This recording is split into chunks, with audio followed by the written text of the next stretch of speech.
Kalau overthinking, aku rasa itu wajar banget ya. Jadi, I think when kita sendiri nggak terlalu aware biasanya kalau kita tuh overthinking, ya nggak sih, bener nggak? Jadi misalnya gini, um, pikiran kita jalan udah kayak apa ya, mungkin 200 kilometer per jam. Itu kan kayak nonstop ya, ribut gitu di otak kita.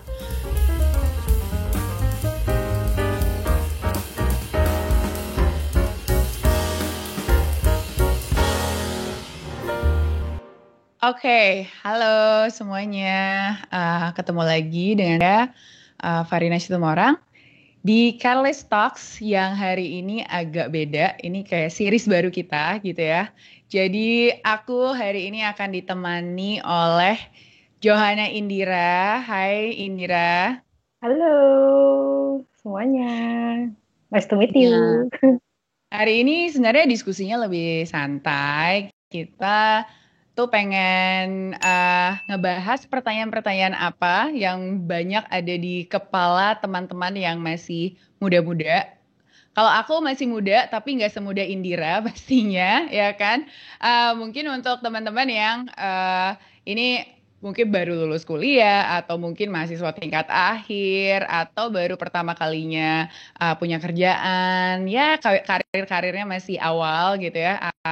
Karena kenapa kita bikin sesi kayak gini? Karena banyak banget kalau di kantor Katalis itu kita melakukan sesi one on one gitu kan dengan leaders, dengan managers dan pertanyaan-pertanyaan yang muncul biasanya sama itu lagi itu lagi. Makanya ya udah kenapa nggak kita bahas bareng-bareng biar kita bisa menjawab pertanyaan-pertanyaan kalau emang bisa nggak menjamin ya bisa jawab semuanya. Tapi apa kita akan bikin series baru ceritanya kayak gitu. Oke, Indira, kamu mau ngomong apa hari ini? Halo pemirsa Katalis Talks. Kalian pasti wondering aku siapa. Nama aku Indira. Aku tim Katalis di sini. Aku dari tim strategi analis. Dan sebetulnya aku bukan siapa-siapa. Cuma ya, aku di sini tuh ibaratnya kayak one on one session yang di live broadcast gitu. Gitu sih sebenarnya. Cuma kayak ya aku pengen sharing aja sih kayak perjalanan aku. BTW aku udah kerja. Aku lulus tahun 2017, terus aku langsung kerja. Jadi udah sekitar berapa tuh? 3,5 tahun. Jadi semoga aku bisa mewakili uh, pandangan-pandangan atau pertanyaan keresahan pemirsa di rumah yang nonton Katalis Talks gitu untuk kawula muda seperti aku dan semuanya yang baru lulus dan bingung kayak next move-nya apa, apalagi di tahun 2020 yang menurut aku eventful banget sih ya, tiba-tiba ada Rona happen dan segala macam impact-nya itu. Iya, ada yang penasaran sama aku. Kalau kalian nggak tahu aku, kasihan. Makanya follow Instagram aku, Johanna Indira. Walaupun aku ngepost banyak banget. Aku ngepost banyak soal BTS karena aku ARMY. Cuma nggak apa-apa. Aku kadang suka Harus ya, berfaedah. tetap loh. Ya, Ini tetap harus. dibahas. Oke. Alright. Oke. Today's discussion is more about career ya. Ya nggak sih? Ya, Benar nggak iya. hari ini? Iya, Iya, jadi aku pengen nanya-nanya sama kakak sih. Kita nggak nanya sih, tapi lebih sharing. Karena aku kan tim admin Katalis, strategi dan Katalis Talks kan. Jadi, kadang tuh aku juga, kadang, kita tuh pernah kayak ada sesi meditation gitu kan kak. Terus kita kadang suka buat polling lah, kayak pertanyaan, kenapa sih pengen ikut meditasi gitu. Terus banyak juga nih yang ngejawab yang kayak, oh gara-gara anxious gitu kan. Nah, dari bubble anxious anxiety itu juga muncul kayak keresahan, ini aku baru mau lulus nih, kalau enggak aku in the middle of kerjaan yang kayak aduh kok bingung banget nih rasanya, kok katanya tuh nggak fulfill kayak gitu sih. Gitu, kita mau bahas tentang career and passion jadi untuk menjawab passion. keresahan. Oke. Alright. Tapi mungkin career and passion agak beda sama tadi ngomongin apa?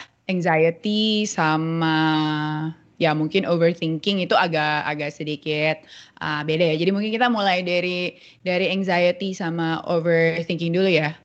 Sip. Oke. Nah, itu gimana tuh? Maksudnya apa yang mau kita bahas untuk itunya? Oke. Ada nih yang muncul kak, itu tuh kayak anxiety nih, baru baru lulus, kalau nggak nyari kerja lagi pengen dapat kerjaan baru atau mau masuk kerjaan baru gitu kan. Kalau nggak ada yang di tahun-tahun ini tuh masih awal-awal karirnya terus mau pindah nih ke tempat kerja baru, terus overthinking kayak kan sekarang WFH kan, gara-gara ya pandemi gitu, we're in the middle of pandemic, whatever. Jadi kayak banyak aja gitu keresahan yang kayak, oh my god, nanti gimana ya cara mingle-nya, gimana ya aku bisa dapat teman atau enggak dapat ally atau enggak di tempat kerja. Kalau dulu sih aku mau cerita sedikit curhat. Aku dulu overthinking sih waktu pertama kali pengen masuk kerja, apalagi tuh aku mulai karirnya tuh in a Korean company gitu deh. Itu agak takut gara-gara takut culture shock dan segala macem kan. Tapi aku excited gara-gara pas masuk aku jadi kayak bajunya bagus gitu kan, professional looks gitu loh. Jadi itu yang buat aku excited. Aku tahu itu kopong banget ya. Coba that's what kept me going waktu di itu, gara-gara dandan aja gitu ke kantor gitu kan. Nggak kayak kuliah pakai hoodie sama pakai sandal jepit gitu. Nah, ya itu sih menurut kakak nih ya. Kayak dulu kakak overthink waktu pertama kali masuk kerja gitu sih. Wow. It's like a long time ago. Okay, kalau overthinking, aku rasa itu wajar banget ya. Jadi, I think when kita sendiri nggak terlalu aware biasanya kalau kita tuh overthinking. Ya nggak sih, bener nggak? Jadi misalnya gini, um, pikiran kita jalan udah kayak apa ya, mungkin 200 kilometer per jam. Itu kan kayak nonstop ya, ribut gitu di otak kita. Nah, biasanya kalau kita lagi mengalami hal-hal seperti itu, atau dulu waktu aku mengalami hal seperti itu, waktu masih awal-awal 20 gitu, itu tentunya so in the middle of it, sampai kita sendiri nggak sadar kalau otak kita tuh jalannya 200 kilometer per jam. Right? Kita nggak sadar kalau otak kita tuh saking sibuknya sampai yang udah lewat kita ulang-ulang terus, udah kayak video tuh kayak di rewind, di replay, ya kan? Kalau misalnya apa yang belum kita dapat terus kayak dipikirin juga gitu, kayak aduh belum dapat ini, belum dapat itu. Nanti gue kalau udah 2 tahun lagi gaji gue dapat segini atau karir gue bakal kayak gini gimana ya? Nanti dapat pacarnya kapan ya? Bakal itu kan banyak banget ya. I mean, so it's like overthinking itu sebenarnya a virtue of like not being in the present enough, dimana kita tuh terlalu banyak ada di kepala kita sehingga apa yang ada di depan kita, yang kita rasain dan yang lain-lain itu kita gak sadar gitu. Jadi jalannya udah kayak robot otomatis aja terus gitu. So itu wajar banget. Kenapa? Ya karena memang kita nggak biasa apa? Kita nggak biasa menyadari bahwa otak kita itu udah terlalu sibuk atau terlalu dominan. Sehingga apa sih sebenarnya yang harus dilakukan ya? Ya udah ya disadari aja. Mungkin itu first step-nya ya kalau aku ya dulu ya. Nah, anyway, kalau misalnya mungkin masih banyak pikiran juga, kenapa sih? Aduh gue udah keren enough nggak ya datang ke kantor baju gue gitu kan diliatin sama orang, aduh kerjaan gue udah keren gak sih nih diliatin sama orang-orang dan segala macam.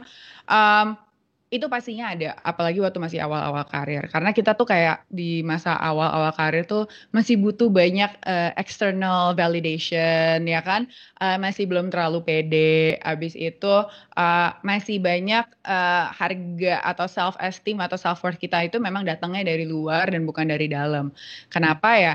Itu biasanya a factor of ya confidence, tapi confidence itu datang dari mana sih? Sebenarnya juga dari competence atau dari capabilities gitu kan. Jadi kalau kita sendiri juga nggak ngerasa kita ahli-ahli banget, we don't know what we're doing ya, pasti kita ngerasa nggak terlalu pede.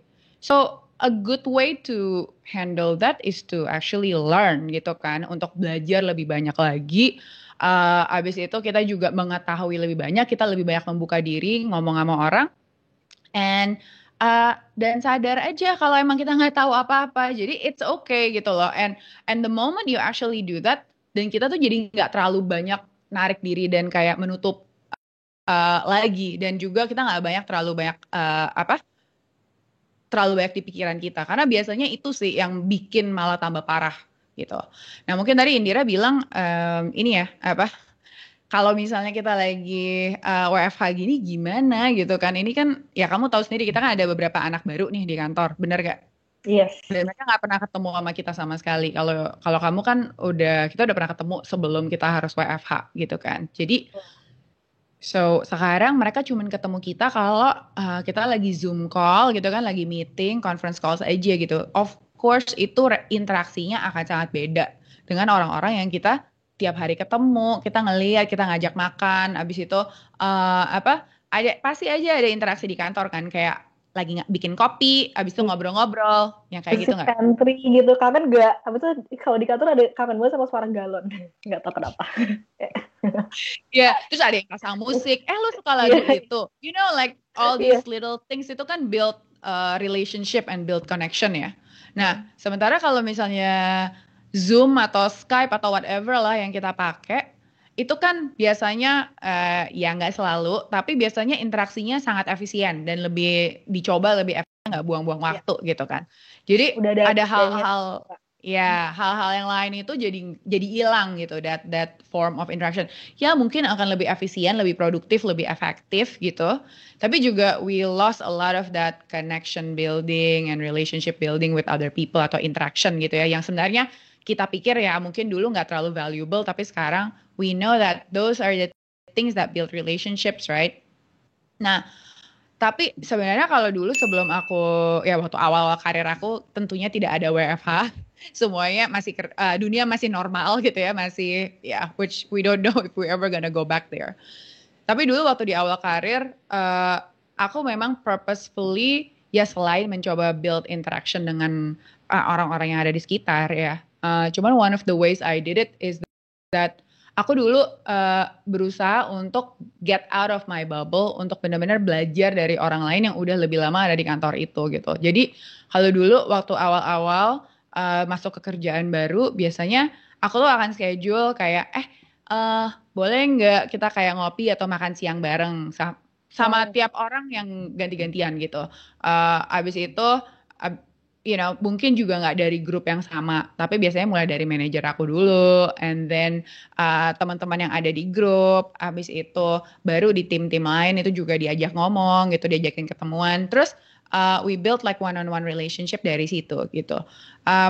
Itu sebabnya kalau kita kan di Katalis ada yang namanya ultra bonding kan, jadi kita emang sengaja quote unquote memaksa orang-orang untuk have lunch satu dengan yang lain, terus harus ganti-gantian. Jadi kita temennya nggak itu itu lagi gitu loh. Nah, emang itu lebih sulit untuk dilakukan ya di masa WFH ini. Tapi if you can schedule that in your calendar, I think people are willing sih untuk mau ngobrol sama orang lain dan build that kind of connection. Schedule aja gitu kayak aku masih baru nih ya, aku boleh gak ngomong sama kakak setengah jam hanya untuk kayak pengen kenalan gitu, pengen ngerti kayak apa sih what is it that you're doing in this company, habis itu ada tips atau enggak. I mean usually waktu kita emang approach-nya tuh pengen belajar dari orang yang kita anggap lebih senior, ataupun ya nggak perlu senior-senior amat, bisa juga satu level sama kita, but just to pick their brain, I think we are very open to it. Ya, of course kita juga mintanya jangan kebangetan ya, minta 2 jam gitu kan, enggak, mintanya setengah jam, 15 menit aja deh Zoom call, supaya juga kita sambil lebih kenal satu sama lain. Nah, aku rasa itu sesuatu yang sebenarnya nggak terbiasa dilakukan ya, walaupun kita masuk kantor beneran gitu, bukan WFH, itu aja biasanya orang nggak mindfully atau purposefully actually do that gitu, nggak ada tuh secara sengaja melakukan hal itu, bener nggak? Iya sih, karena kayak apa ya, takut gak enak ganggu aja gitu loh. Oh sama ini Kak sebenarnya, karena tuh aku ngerasa, aduh gimana ya caranya ice breaking gitu. Gue ngomongin apa nih ke orang ini gitu kan, untuk pertama kali ya. Nah, menurut Kakak ya, of course body-bodinya tuh udah ada nih. Jadi kayak kita ngomongin tentang uh, gimana sih kerja culture di company ini dan segala macam. Cuma ada tips nggak Kak, ice breakingnya tuh gimana gitu, kayak halo, makanan kesukaan kalian apa gitu kan, enggak. Gimana dong I caranya? think I think it's a matter of attitude sih sebenarnya. And attitude itu juga satu skill yang perlu dibangun ya. Attitude-nya di sini apa? Attitude-nya itu adalah curiosity. Curiosity terhadap orang lain gitu. Kalau kita tuh udah terlalu sibuk dengan, aduh nanti nih orang ngelihat gue gimana ya. Aduh nanti nih orang kayak nganggep gue anak kecil banget lagi. Atau nanti nih orang kayak suka nggak ya sama gue. Itu kita udah terlalu sibuk sama diri kita sendiri yang akan menstop kita becoming very curious about the other person because we're too busy thinking about ourselves. rather than focusing on the other person gitu. Nah, ice breakingnya ya aku rasa ice breaking paling gampang itu adalah be open and be vulnerable, kayak bilang pertama kali langsung aja di set di awal kayak Mbak, aku sebenarnya agak nervous loh gitu kan, Mbak udah senior banget, waktunya juga waktunya juga terbatas. Aduh ini thank you banget ya udah mau ngasih waktu, set the stage gitu loh. Aku sebenarnya agak-agak grogi sih ngomong sama Mbak, soalnya kan Mbak tuh kayak kelihatannya kalau di kantor bla bla bla, sementara kan aku nggak tahu apa-apa. Nah, aku padahal sebenarnya pengen aja sih lebih kenal lagi, atau misalnya pengen belajar banyak gimana sih bisa kayak gini. Oh kayaknya keren banget. You know, I don't know. Like usually itu dulu dibuka, nanti orangnya kan akan keluar sendiri ya biasanya. Ya, and then kalau kita benar-benar curious sama dan kita emang kepo atau pengen bukan kepo yang kayak waduh nih orang apa sih ini, you know, Yeah. enggak kayak gitu, tapi lebih kayak rasa ingin tahu tuh as if like this person has amazing things to give gitu. Jadi kayak kita tuh mindsetnya adalah kita pasti bisa belajar banyak dari setiap orang, dan mindset kita adalah kayak everyone has like the ability to you know to show kayak untuk kita tuh bisa belajar sesuatu. Jadi kayak itu aja apapun, I think if that is the mentality atau the attitude, pasti bisa lah dapat sesuatu yang menarik dari 15 atau 30 menit gitu. Gitu sih. Oh, speaking of learning ya, tadi kakak bilang tuh agak di tengah-tengah kalau about confidence, tapi juga tetap apa ya, kayak ngebuka diri kita dan we don't know everything. Ini mau sharing dikit ya. Jadi aku tuh gak tau kenapa, aku dari awal lulus, aku tuh selalu berpikir kayak gue harus tahu segalanya gitu. Padahal kayak gue tahu apa ya, kan gue masih bocil gitu. Dan itu tuh malah yang ngeberatin aku, jadi kayak itu overthinkingnya tuh kayak wah stres guys, kayak ya karena kita baru lulus, kita nggak tahu apa-apa gitu. Dan sometimes what we learn in uni, what we learn in school itu tuh beda banget sama yang di dunia kerja. Tapi kadang-kadang aku tuh busy banget sama pikiran ya, kayak oh gue harus tahu nih cara kerjanya kayak gini, terus jadinya tuh nggak nanya sama yang lebih senior, kalau nggak sama kolegnya, hancur, bubar gitu. Udah stres iya, dimarahin iya gitu. Jadi ya emang beneran harus vulnerable sih. Tapi mungkin gimana ya? Gimana cara, how do we balance kita nanya kayak nggak tahu banget, kayak bantuin gue dong, ask for help, sama yang kayak ya karena gimana ya, kayak what I'm trying to say is di kantor juga kita harus kayak build persona, jangan sampai kita dicap yang kayak males belajar atau segala macam kan. Tapi kayak so how do we balance antara kayak gue udah tahu, gue cuma tahu segini nih, please help me in this gitu, tanpa dicap kayak ya gue males gitu. Itu gimana kak? Okay, yeah, that's already a lot yang bisa kita address satu-satu ya. Satu, ini apa sih sebenarnya yang paling valuable walaupun kita masih muda, right? Aku kayaknya sering nanya ini ke orang-orang di kantor ya. Jadi apa sih sesuatu yang berharga banget yang kita tuh nggak akan pokoknya ya lebih berharga dari uang, dari segalanya lah ya. Karena apa? Karena kita nggak bisa beli ini benda atau bukan benda, I don't know. But and most people when you ask them that, and I think most people will know it's time, right? Waktu gitu. Jadi kita tuh nggak bisa balikin lagi waktu kita. Kita juga nggak bisa beli lebih. Kita nggak tahu waktu kita kapan habisnya. Bahkan Bill Gates ataupun Warren Buffett yang udah tajirnya, atau Jeff Bezos gitu ya, dia mau beli waktu juga nggak bisa, ya kan? Semua orang punya waktu yang sama, 24 jam doang. Nah, sekarang gimana sih caranya kita menggunakan waktu kita supaya waktu ini menjadi lebih meaningful, lebih baik gitu. Nah, sebenarnya kalau orang-orang suka nanya kayak, oh time management. Ya, time management is one thing and it's important untuk waktu kita bisa kita manage sehingga ya kita bisa melakukan apa yang harus kita lakukan. Tapi sebenarnya itu tuh banyak banget hubungannya sama attention management juga gitu. Or focus management or whatever lah ya. Kenapa? Karena kalau kita terlalu banyak spend waktu, jadi aku ngomong sama Indira sekarang, misalnya kita punya waktu 30 menit to be really here atau present banget untuk benar-benar aku dengerin Indira, and then kita bisa ngobrol yang berfaedah gitu kan ya. Tapi in the meantime kalau aku nggak merhatiin and I'm not being very present and malah kayak worry terhadap diri aku sendiri, itu waktu pasti kebuang juga gitu loh, dan energi akan kebuang juga. Jadi kita juga udah terlalu banyak energi yang keserap atau attention yang keserap about ourselves again gitu. Jadi apa yang kita bisa kasih ke orang lain ataupun ke pekerjaan ataupun ke belajar sesuatu itu akan menjadi ya kurang gitu loh. Which is ya itu sebenarnya kita buang-buang waktu dan buang-buang energi dan buang-buang attention. So let's establish first of all that thinking too much about yourself is probably not a great idea, right? Itu aja udah gak terlalu optimal lah sebenarnya. Ya nggak bikin kamu bakal jadi happy juga gitu. Dan yang kedua, tadi mungkin dari Indira cerita itu, kamu kan cerita kalau lebih ke arah ini ya, selain dari fokus sama aku udah ini sendiri gitu, kayak grogi sendiri, kepikiran sendiri. Nah, yang kedua tadi bagiannya kayak lebih ke arah ini ya, apa tadi kamu bilangnya? Intinya salah satu nggak pengen ask for help, nanya itu Oh gara-gara ya, takut dicap gitu kan. yes, ya jadi maksudnya takut dicap whatever, males gitu. Itu kan udah satu hal yang actually quite, ya mungkin nggak terlalu perlu lah ya. Ya boleh lah, maksudnya kayak kita mungkin kadang-kadang bisa kepikiran. Tapi kalau udah sampai terus-terusan, itu sangat nggak efektif gitu untuk menjalani pekerjaan sehari-hari, right?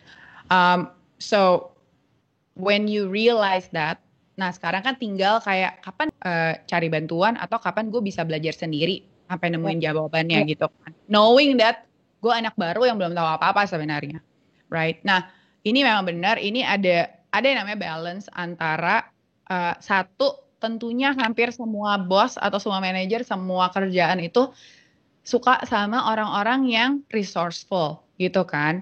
Ya kalau bisa orangnya disuruh apa langsung kayak jago banget atau canggih banget, ya of course lah. Tapi pastinya setiap orang itu punya atau setiap manajer itu punya ekspektasi kan. Kayak kalau anak baru lulus belum pernah kerja sama sekali ataupun misalnya experience-nya sama sekali bukan di bidang yang ini gitu kan. Dia pasti punya ekspektasi lah, nggak mungkin kayak tiba-tiba kayak wah kalau gue kasih misalnya gue suruh anak ini nulis tiba-tiba tulisannya udah kayak tulisan orang yang menang Pulitzer Prize, kan nggak mungkin gitu kan. Itu kan pasti ada ekspektasinya sendiri, satu gitu. Habis itu kedua, selain mereka sendiri akan manage expectation mereka sehingga kita nggak usah terlalu pusing. Nah, resourcefulness itu sebenarnya datangnya dari mana sih? Ya kitanya sendiri mau belajar, kitanya sendiri ya dengan segala macam teknologi internet semua udah bisa di Google, ada YouTube, ada Coursera, ada Udemy, segala macam bisa dipelajarin lah ya. But abis kita udah cari tahu, kita alokasi waktu, kita cari tahu misalnya 1 jam, 2 jam yang secukupnya gitu kan, kita coba kerjain sendiri arahnya ke sini. Pas kita datang ke orang lain, kalau memang kita benar-benar nggak tahu, ya udah tanya dulu ekspektasinya dia apa, kemudian apa sih yang sebenarnya kayak gini, apa yang nggak tahu itu diklarifikasi dulu kan. Setelah kita mencoba mengerjakan sendiri, ya pasti kita kan akan datang lagi ke dia gitu kan. Terus kita bilang kayak, ini kira-kira arahnya udah bener belum ya? Soalnya aku udah melakukan ini, tapi emang mentoknya tuh ada di sini gitu. Jadi as long as we are open about that dan juga ada komunikasi, itu yang penting banget untuk supaya kerjaan ini jadi nggak keteteran atau tidak terjadi gitu. Karena at the end of the day yang orang lain itu pasti peduli adalah dia kerjaan ini selesai atau enggak, right?